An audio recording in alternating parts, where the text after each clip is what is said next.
Bueno, en esta mañana yo quería continuar en un sentido con el tema de, mejor dicho, el estudio de la carta de Pablo a los Efesios, así que les invito a abrir sus Biblias a Efesios, el libro de Efesios, que continuaremos prestando atención, enfocándonos hoy y continuaremos en los próximos domingos también.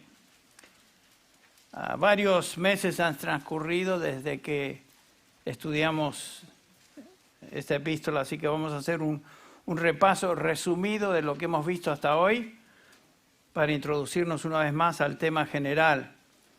Y usaremos este estudio hoy, este repaso, como trasfondo a la Santa Cena, que es justamente la celebración y la proclamación del sacrificio de Cristo en la cruz.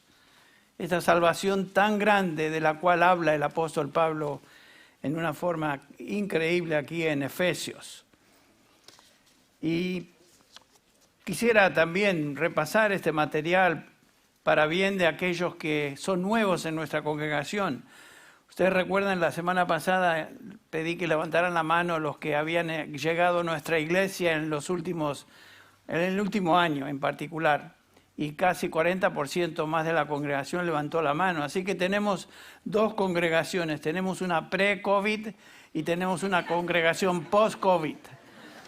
La congregación pre-COVID, algunos están aquí, otros nos están mirando por el live stream y algunos ya ni vienen. No, eso sucede tanto del lado en inglés como en nuestro ministerio también. Pero esta congregación post-COVID está integrada, como vimos y observamos, por muchas personas nuevas también.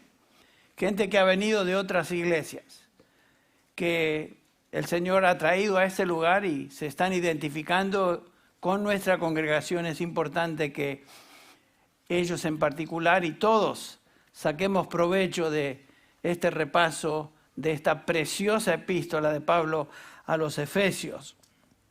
Si ustedes son como yo, tendemos a olvidarnos lo que hemos estudiado o hemos repasado.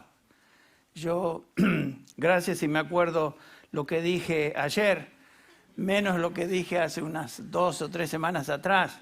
Así que esto me conforta, me ayuda mucho poder repasar juntos con mis hermanos en Cristo este material hoy. Y vamos a orar pidiendo que el Señor nos ilumine, nos ayude a entender. Y me gustaría usar la oración de Pablo aquí en Efesios 1, del 17 al 19, como nuestra oración, donde dice así: que los ojos de nuestro corazón sean iluminados para que sepamos cuál es la esperanza de su llamamiento, cuáles son las riquezas de la gloria de su herencia en los santos, y cuál es la extraordinaria grandeza de su poder para con nosotros los que creemos, conforme a la eficacia de la fuerza de su poder, el cual obró en Cristo cuando le resucitó de entre los muertos y le sentó a su diestra en los lugares celestiales. Amén. Esa es la primera oración de Pablo en esta epístola a favor de los creyentes. Que obviamente, ¿quiénes son estos? Pablo se dirige en el capítulo 1, versículo 1, a los santos que están en Éfeso. ¿Quiénes son estos santos? Bueno, bíblicamente los santos son los creyentes, los cristianos, los que han sido redimidos, la iglesia de Cristo, aquellos que han sido escogidos para salvación. Es la congregación de los creyentes, en este caso en Éfeso, en el caso nuestro, por aplicación, la congregación de los creyentes aquí donde nos encontramos, en Sun Valley. En esta carta Pablo enseña quiénes son los santos, cómo llegaron a ser santos y cómo ahora deben conducirse como santos en el mundo. Lo que es claro en el argumento del apóstol Pablo es que los creyentes llegaron a ser cristianos no por algo que ellos hicieron. Su salvación, el formar parte de la iglesia, no tuvo nada que ver con alguna virtud particular en ellos, alguna actividad, sino que el ser cristiano, el ser santo o ser santos ellos, fue el resultado exclusivo de la obra de Dios en ellos, y por ellos. Lo mismo con nosotros. Podríamos decirlo así. Bíblicamente, nadie es cristiano porque tomó la decisión de hacerse cristiano, sino que es cristiano porque Dios intervino en su vida soberanamente llamándole a salvación. La pregunta entonces que estamos considerando y que Pablo obviamente considera y explica a través de toda la epístola es: ¿qué determina la salvación de una persona? Y la respuesta bíblica es esta: Dios solo y exclusivamente es el que hace la obra de salvación en aquellos que Él escoge y llama a salvación. No es una obra compartida entre Dios y nosotros. Es la obra de Dios, sola y exclusiva. Noten cómo Pablo comienza la carta en el versículo 3. Bendito sea el Dios y Padre de nuestro Señor Jesucristo, que nos bendijo con toda bendición espiritual en los lugares celestiales en Cristo. Y ahí nos coloca, en Cristo Jesús, ahí estamos. Toda bendición espiritual, comenzando con nuestra salvación, es por virtud de estar en Cristo Jesús. Según dice el versículo 4, nos escogió en Él antes de la fundación del mundo para que fuésemos santos y sin mancha delante de Él. O sea, la obra de salvación no comenzó aquí, sino que comenzó en la decisión soberana de Dios antes de la fundación del mundo, llamándonos a salvación. Es una idea muy similar a la que Pablo nos dice o enseña en 2 Timoteo capítulo 1, versículo 9. 2 Timoteo 1, 9 dice así: hablando de Dios, el poder de Dios, quien nos ha salvado y nos ha llamado con un llamamiento santo, no según nuestras obras, sino según su propósito y según la gracia que nos fue dada en Cristo Jesús desde la eternidad. La misma expresión, antes de la fundación del mundo. O sea que todo comenzó en una eternidad pasada, en los planes, propósitos y decretos del Dios Trino. Entonces Pablo nos está enseñando aquí que la obra de salvación es sola y exclusiva de Dios, y es y la razón es esta: porque el hombre no tiene la capacidad en sí mismo para venir a Dios y encontrar salvación. Sí, hay gente religiosa, mucha gente religiosa, pero eso no quiere decir que conocen a Dios. En el capítulo 2 de esta epístola, los versículos del 1 al 3, Pablo describe la condición de todo ser humano en su estado natural. Esa era nuestra condición antes de que Dios interviniera, y es esta: estábamos muertos, espiritualmente muertos en delitos y pecados. Un muerto no tiene capacidad de hacer nada. Y dice Pablo en el versículo 1 del capítulo 2, y Él nos dio vida, y Él os dio vida a vosotros, que estabais muertos en vuestros delitos y pecados, en los cuales anduvisteis en otro tiempo según la corriente de este mundo, conforme al príncipe de la potestad del aire, el espíritu que ahora opera en los hijos de desobediencia, entre los cuales también todos nosotros, y Pablo se incluye ahí, un hombre sumamente religioso, sabemos, como era Saulo de Tarso, entre los cuales todos nosotros en otro tiempo vivíamos en las pasiones de nuestra carne, satisfaciendo los deseos de la carne y de la mente, y éramos por naturaleza hijos de ira, lo mismo que los demás. Noten lo que dice Pablo. Yo era muy religioso, como lo veremos en unos minutos, pero un hombre que estaba muerto en mi espíritu, como el resto de la gente. Muertos en delitos y pecados, bajo el control del diablo,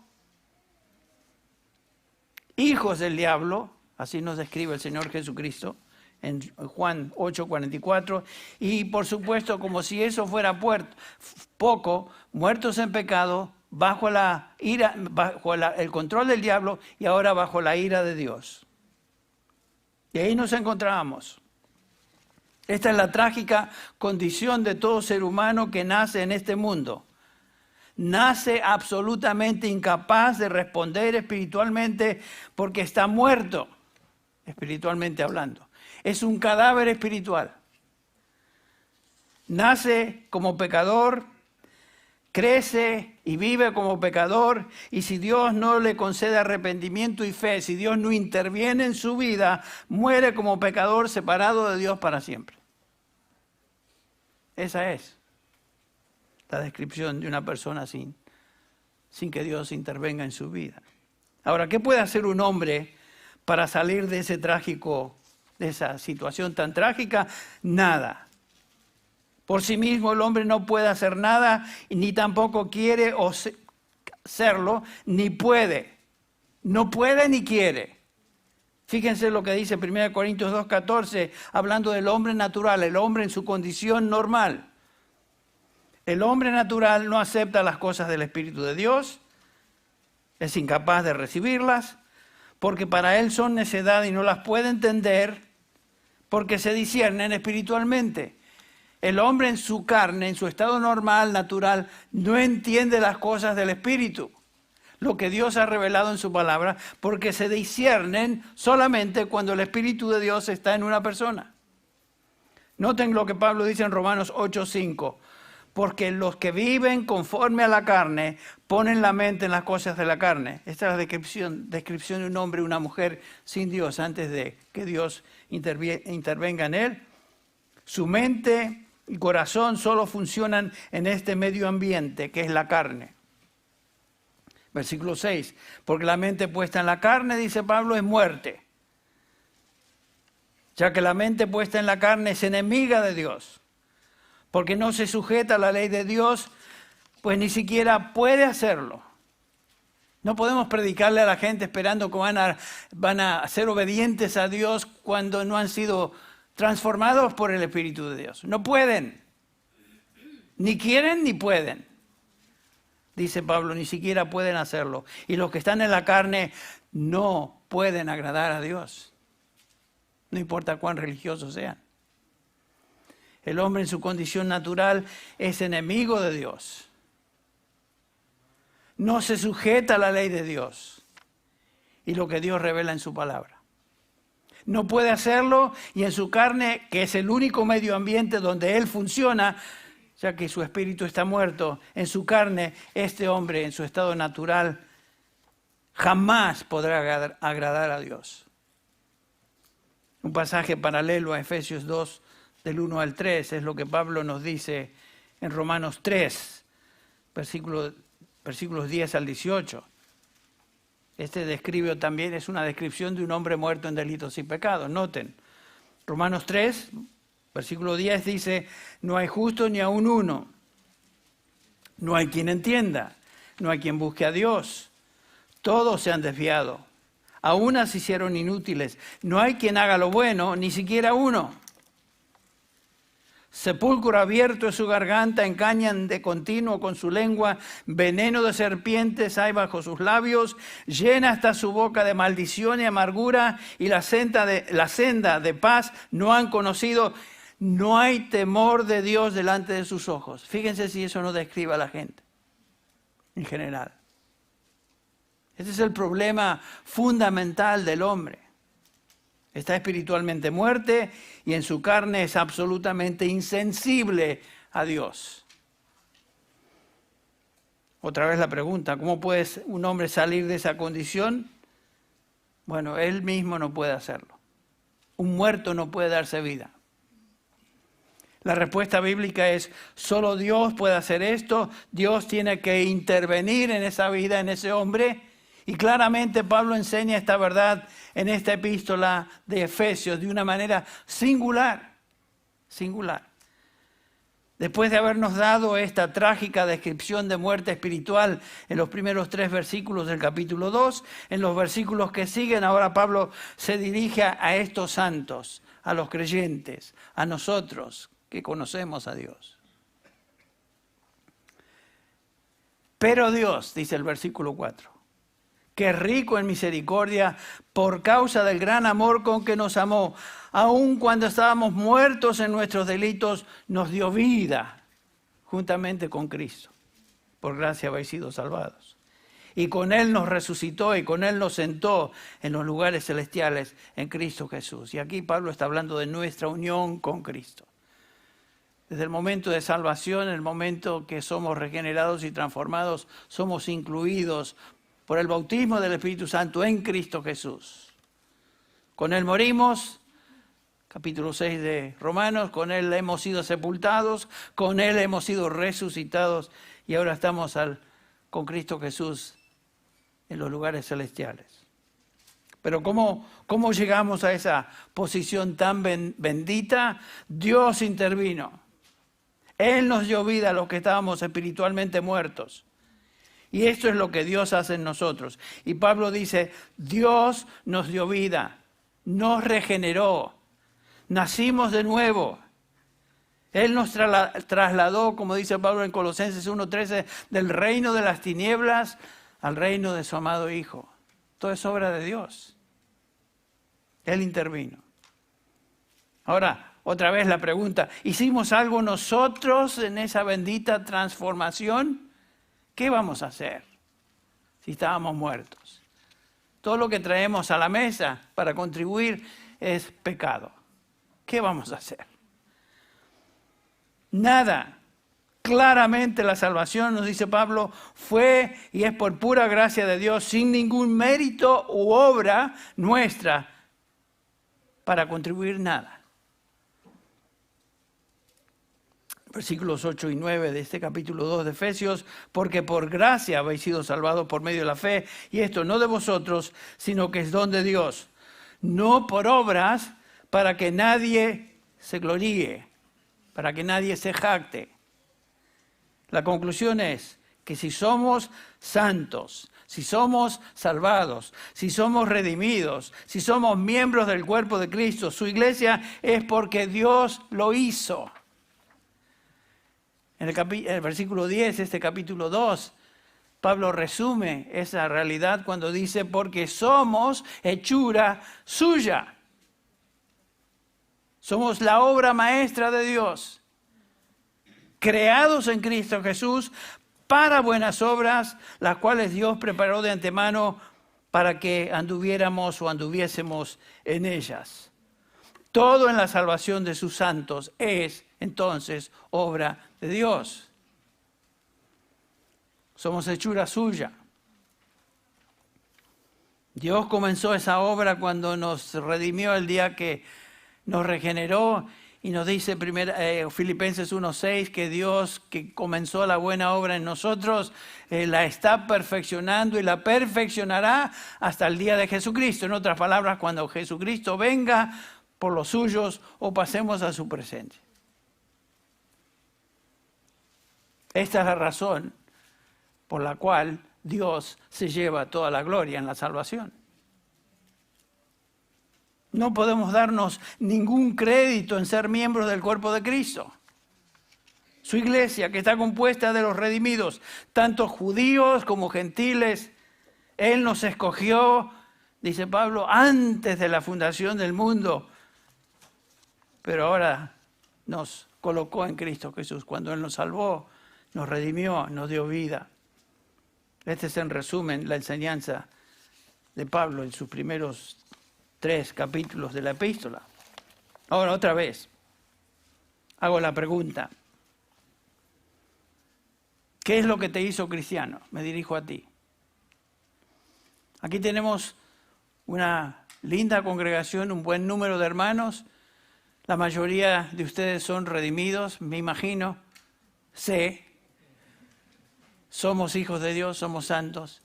Pero siempre que hay un grupo de personas, es posible que en el grupo haya alguno que piensa que es cristiano, pero no es cristiano. Porque el ser cristiano demanda nuevo nacimiento, regeneración, seguido obviamente por obras que corresponden a un cristiano, que es lo que el resto de la epístola nos enseña, que no estaremos observando eso hoy. Pero la salvación, podemos definitivamente decir, Pablo responde, ¿Qué depende? Te hago la pregunta, ¿de qué depende tu salvación? Y Pablo nos responde categóricamente, no es de ti, y la razón es para que no te gloríes. Esa es la respuesta bíblica. No es mía, y porque no es mía, no tengo nada por qué gloriarme, ni qué jactarme. Y eso es para demostrar que no podemos jactarnos de nada en nuestra salvación. Tú ni yo podemos darnos absolutamente ningún crédito por nuestra salvación. Pensemos en esto, o piensa en esto. ¿Estás entreteniendo la idea de que tu salvación de alguna manera es tuya y que tú decidiste hacerte cristiano? ¿Existe en ti la noción de que de alguna manera tú has contribuido con algo a tu salvación? Si ese es el caso, tú tienes entonces de qué jactarte, de qué gloriarte. Pero Pablo nos dice que la salvación no es de nosotros, no es por obras, para que nadie, absolutamente nadie, se gloríe, se jacte de eso. Este pasaje nos enseña que si alguien se jacta en algo que contribuya a su salvación, está negando entonces la gracia de Dios. Porque por gracia hemos sido salvados. Pablo está diciendo lo mismo en Romanos 3 que leímos en nuestra lectura devocional. Pablo está diciendo que la justicia de Dios que viene por la fe en Cristo Jesús es sin obras. Y en el versículo 27 categóricamente dice Pablo y hace la pregunta, ¿dónde pues está la jactancia? Queda excluida. Dios jamás va a aceptar a una persona que viene a Él diciendo, bueno, al fin y al cabo yo tuve una partecita en la salvación. Eso es jactancia, queda excluida, dice Pablo. Cualquier cosa que te haga orgulloso en cuanto a tu salvación y te dé motivo de jactarte o gloriarte, queda absolutamente excluido. ¿Se acuerdan la exhortación o la enseñanza de Pablo a los Corintios? 1 Corintios 1, dice el versículo 26, considera, hermanos, vuestro llamamiento, o vuestra salvación, podríamos decir, vuestro llamamiento a salvación. No hubo muchos sabios conforme a la carne, ni muchos poderosos, ni muchos nobles, sino que Dios ha escogido lo necio del mundo para avergonzar a los sabios.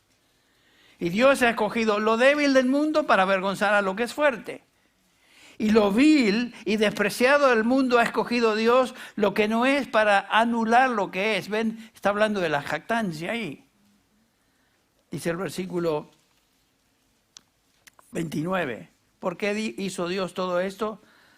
Porque es que Él nos escogió, porque es que Él llevó a cabo todo lo que tiene que ver con nuestra salvación, para que nadie se jacte, dice el versículo 29, para que nadie se jacte delante de Dios. Y el versículo 30 concluye, mas por obra suya. ¿Se acuerdan lo que dice Efesios 2? Somos hechura suya. Aquí dice, por obra suya, obra de Dios, estáis vosotros en Cristo Jesús, el cual se hizo para nosotros sabiduría de Dios y justificación y santificación y redención. Y el versículo 31, para que tal como está escrito, y remacha aquí el apóstol Pablo, el que se gloría, gloríese en el único que es digno de gloria. Gloríese en el Señor. Eso debe golpear a nuestro orgullo y nuestra tendencia de pensar que de alguna manera nuestras buenas obras, nuestra buena conducta, algo va a ser meritorio ante Dios. Imposible. Una y otra vez, Pablo subraya la imposibilidad de conectar nuestra salvación con algo que nosotros hacemos de tal manera que dé lugar a cierta jactancia. Y obviamente Pablo, recuerdan, Saulo de Tarso antes de venir a Cristo, era un hombre sumamente orgulloso y jactancioso de su religión. Tal vez de todos era el más orgulloso. pero el Señor intervino en su vida, en camino a Damasco, ustedes recuerdan. Saulo era un típico fariseo, que se jactaba en su propia justicia, satisfecho consigo mismo, gloriándose en sus obras religiosas, de lo cual escribe en Filipenses 3, y dice el versículo 4, aunque yo mismo podía confiar en la carne, si algún otro cree tener motivo para confiar en la carne, yo mucho más les gano a todos. A ver quién me va a ganar.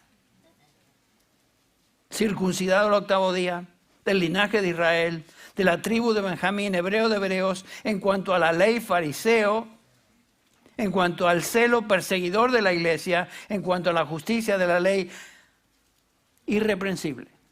Noten que él consideraba que la justicia externa de la ley, en eso él era irreprensible. Pero escucha lo que dice a continuación. Todo lo que para mí era ganancia, lo he estimado como pérdida por amor de Cristo.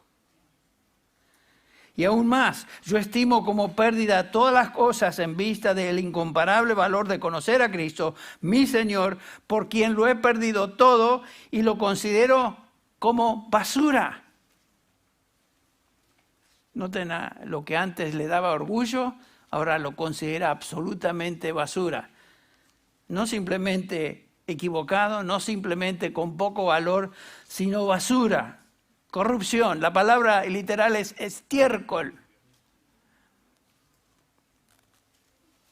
Hasta suena un poco fuerte, pero ese es el punto que quería hacer notar el apóstol Pablo. La jactancia religiosa basada en méritos personales para ganar el favor de Dios es absolutamente repulsiva a Dios. Hiede delante de Dios. Estaba mirando una película esta semana donde este hombre en su propia casa era un narcotraficante, pero en su propia casa tenía un gran altar a la Virgen de Guadalupe. Era en la Ciudad de México esto. Y tenía velas por todos lados y todos los días se arrodillaba ante la Virgen y se sacrificaba y hacía todo lo posible para traer méritos a la Virgen y rogarle que pidiera, intercediera por él. Pero un gran altar en su propia casa. Y me hacía pensar, qué absolutamente inútil es eso.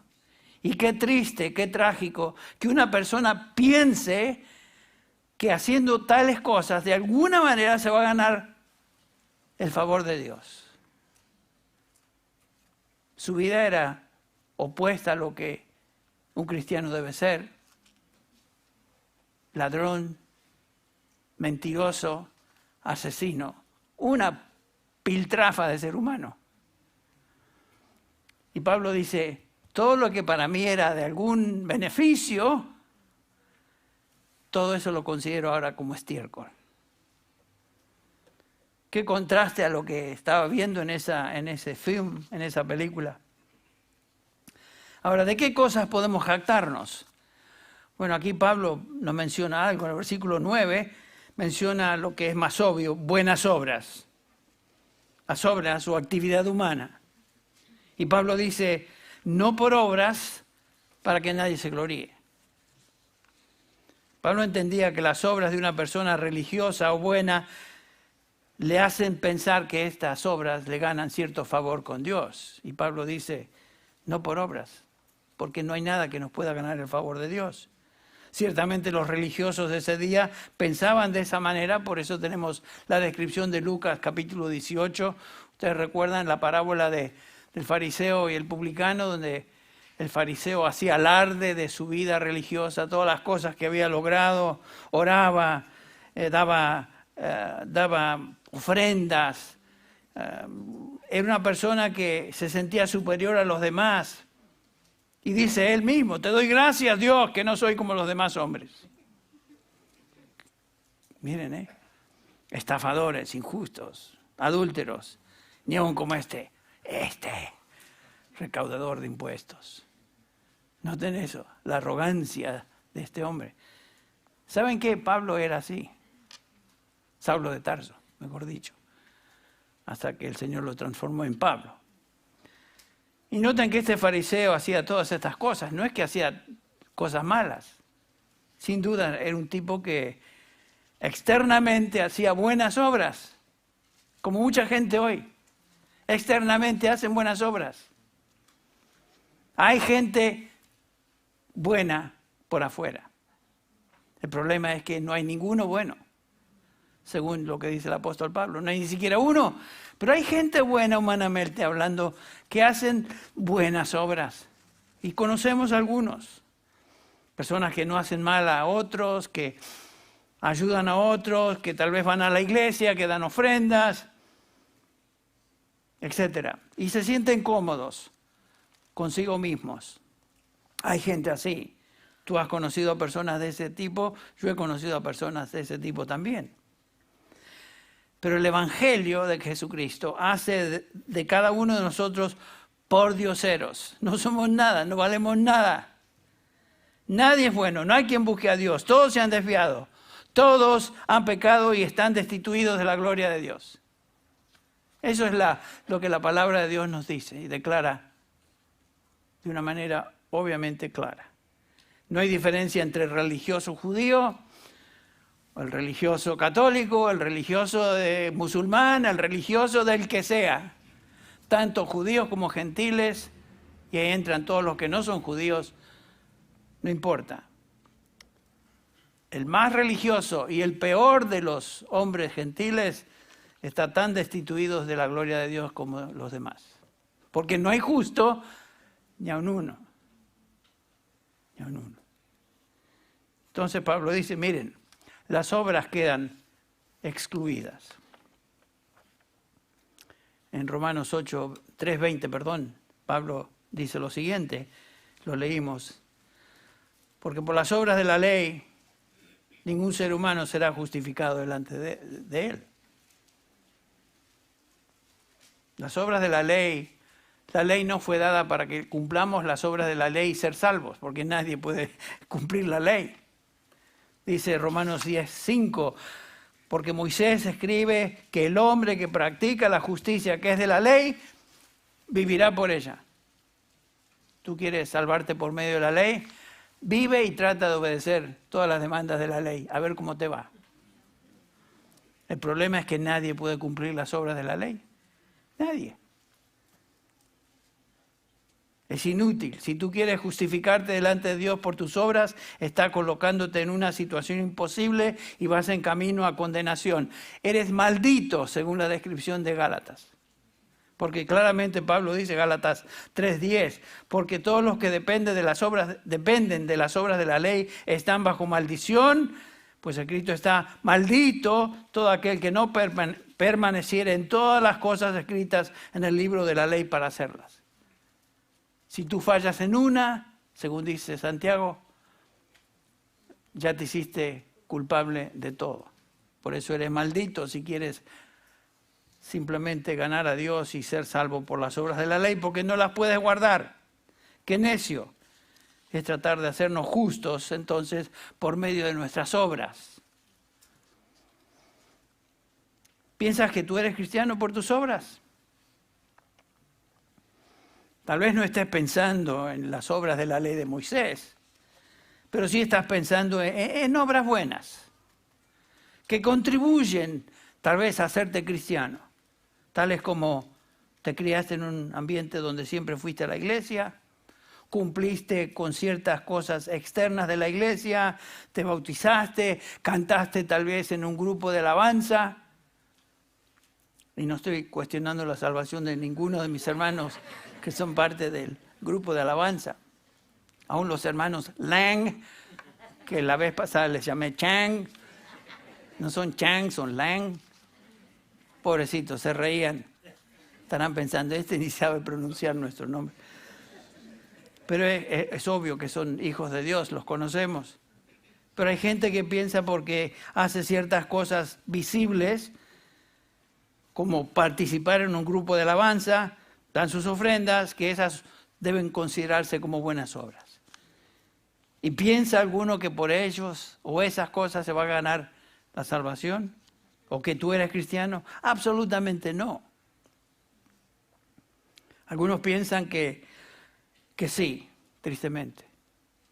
Que son cristianos por medio de ciertas cosas que hacen o ciertas cosas que no hacen, que dejan de hacer.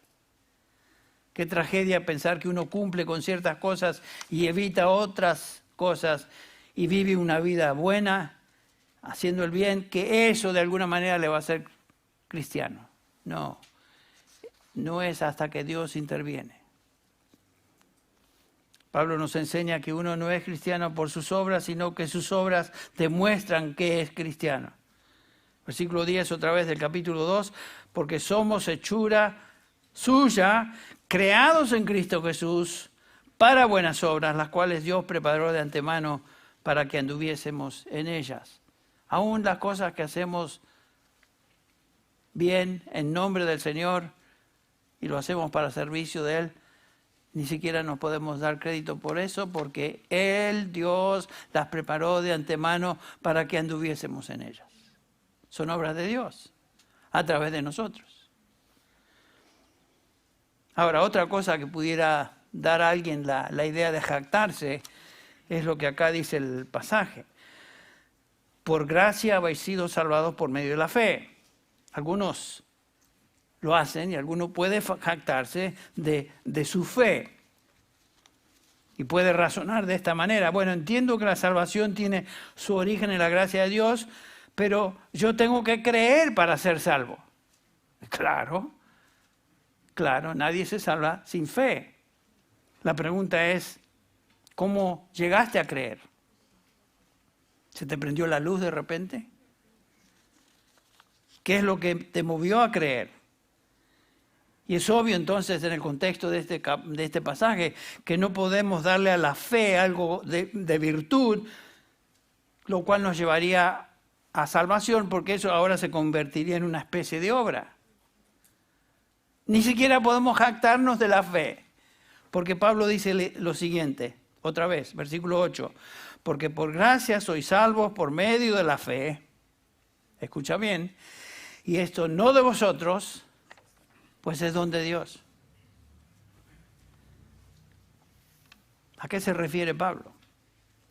Algunos dicen, bueno, se refiere a la fe exclusivamente, pero la fe en griego ahí es un femenino, pero Pablo usa un masculino, acá un neutral. La palabra es neutral. Esto no es de vosotros. No dice, esta no es de vosotros, esto no es de vosotros. Entonces, ¿a qué se refiere?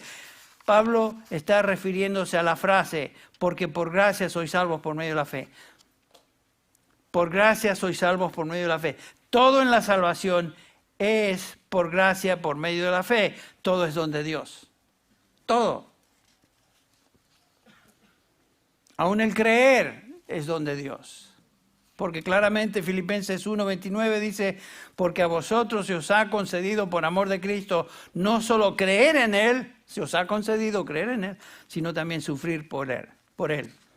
El creer en Cristo para salvación es algo que Dios Padre concede en el momento de salvación. Viene del Espíritu Santo de Dios.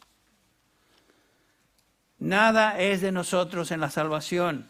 La fe en Cristo, el creer en Cristo, no nos nació porque se nos prendió la lamparita, ni salió motivado por nuestro propio esfuerzo, porque Pablo dice, no es de nosotros. Nos cuesta luchar con eso, ¿no es cierto? Porque de alguna manera, no. Yo tuve que creer, pero aún ese creer fue movido por Dios, su Espíritu, llevándote a esa convicción de creer. Recordemos, estábamos muertos, espiritualmente incapaces de responder a Dios, y un muerto no tiene la habilidad de creer. Porque la fe, según Gálatas 5:22, es fruto del Espíritu. La fe es fruto del Espíritu. Dice fidelidad, traducida tal vez en Reina Valera, pero literalmente dice la fe. ¿Puede un muerto responder a algún estímulo? No. ¿Por qué? porque está muerto. La fe no es fruto espiritual que resulta de tener vida.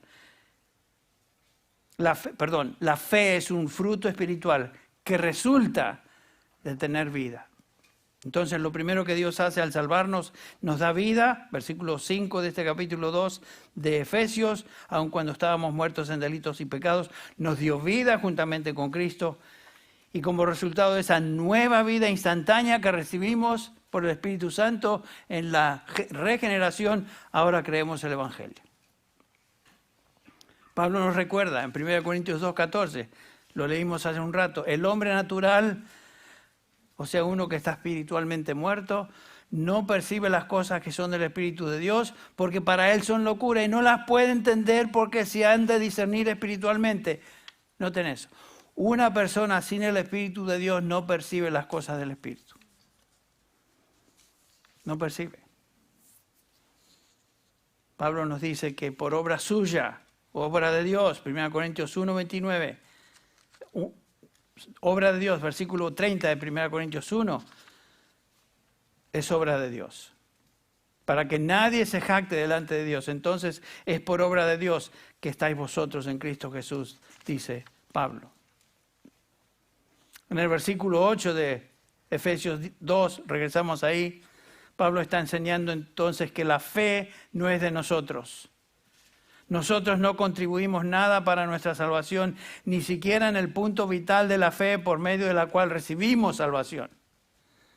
Si la fe fuera una virtud nuestra, entonces tendríamos que de qué jactarnos en el cielo. Pero no es así. La causa de nuestra salvación no es nuestra fe. Presta atención en lo que digo. Va a decir, este está loco, es hereje. La causa de nuestra salvación no es nuestra fe. La causa de nuestra salvación es la gracia de Dios en el Señor Jesucristo. Esa es la causa de nuestra salvación. La causa de nuestra salvación se encuentra en Dios, quien dio a su Hijo para morir en la cruz como paga de nuestro pecado. El origen de nuestra salvación, la causa de nuestra salvación es de Dios. Él nos escogió antes de la fundación del mundo. Él nos concede la habilidad y el deseo, tanto el querer como el hacer, y la fe para recibir y abrazar el Evangelio de Jesucristo. Es de Él, es obra de Él. Que se nos quite de la cabeza esa idea de que de alguna manera yo contribuyo, yo hago algo para ganarme el favor de Dios. Eso viene de nuestra religión pagana, a la cual pertenecíamos muchos de nosotros, que describía con la ilustración de este narcotraficante, con su altar y todas esas cosas. Entonces, ¿qué es la fe? Bueno, según lo que nos enseña Pablo aquí, la fe es el instrumento o el canal por el cual se recibe la salvación. Pero la fe no es la que nos salva. La fe es el medio que Dios utiliza en nosotros, dándonos esa habilidad de creer para recibir la salvación que es de Él. Entonces, una vez más, concluimos lo siguiente. Toda jactancia en la salvación queda absolutamente excluida. Ahora, ¿qué hacemos en la Santa Cena? ¿Qué es lo que comunicamos? ¿Qué es lo que enseñamos por medio de la Santa Cena? Bueno, la Santa Cena es una proclamación, dice Pablo, la muerte del Señor anunciáis hasta que Él venga. Es también un recordatorio de lo que Jesucristo hizo en la cruz de Calvario a favor nuestro, muriendo, derramando su sangre, su cuerpo colgado en esa cruz, derramando su sangre como expiación de nuestros pecados. Y lo que hacemos a través de estos elementos cada primer domingo de mes es simplemente recordar y proclamar lo que Cristo hizo en esta gran obra de salvación, que no es nuestra, es de Él, de un principio al fin. Nosotros simplemente recibimos el beneficio de lo que Él hizo en y a favor nuestro. Voy a pedir a mis hermanos que van a ayudarme con el repartir los elementos que pasen adelante. Quisiera orar antes de comenzar y antes de que ellos repartan el pan y la copita de jugo, vamos a orar.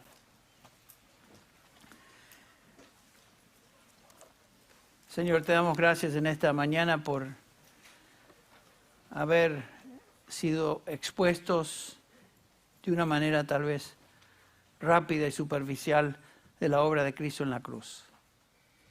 Te damos gracias, Señor, por este concepto de que la salvación es tuya, que no es algo que nosotros podemos lograr por nosotros mismos ni por medio de nuestras obras. Y te damos gracias porque, Señor, tú tuviste misericordia de nosotros cuando nos viste en nuestra condición, pecadores, enemigos tuyos, muertos en delitos y pecados, sin nada virtuoso en nosotros. Sin embargo, tú nos salvaste. Y definitivamente fue por pura gracia. Y de alguna manera que no logramos entender, por medio de tu Espíritu nos llevaste a creer el Evangelio, a abrazar el Evangelio y a experimentar salvación. Te damos gracias por esto, Padre. Ahora pedimos, Señor, que al celebrar la Santa Cena lo hagamos con un espíritu de humildad, un espíritu de contrición, confesando nuestros pecados, Señor, sabiendo que en esa cruz tú pagaste por todos nuestros pecados. Y gracias, Señor, porque esa declaración preciosa de Romanos 8:1, que no hay ahora condenación para los que están en Cristo Jesús. Gracias, Señor, por esta realidad, que no hay condenación para los que son santos, redimidos tuyos.